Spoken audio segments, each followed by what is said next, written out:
L'ancien président des États-Unis, Donald Trump, a blâmé le président ukrainien Volodymyr Zelensky d'avoir influencé le début de la guerre de son pays contre la Russie.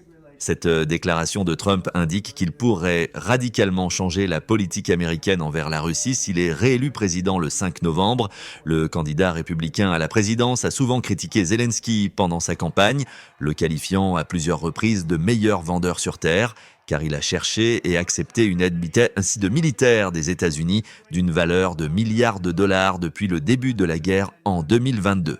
Trump a également critiqué le leader ukrainien pour avoir échoué à rechercher la paix avec Moscou, laissant entendre que l'Ukraine pourrait devoir accepter de céder du territoire à la Russie pour conclure un accord de paix, ce que Kiev considère comme inacceptable.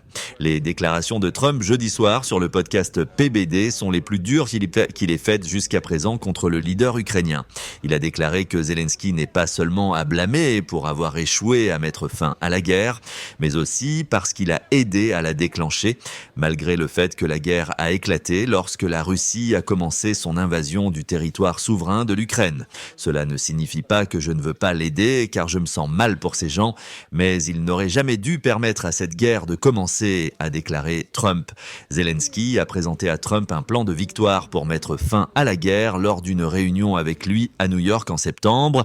Les deux dirigeants ont décrit cette réunion comme chaleureuse. Cependant, les déclarations publiques de Trump suggèrent qu'il pourrait limiter le soutien à l'Ukraine s'il bat la candidate démocrate Kamala Harris lors des élections du 5 novembre.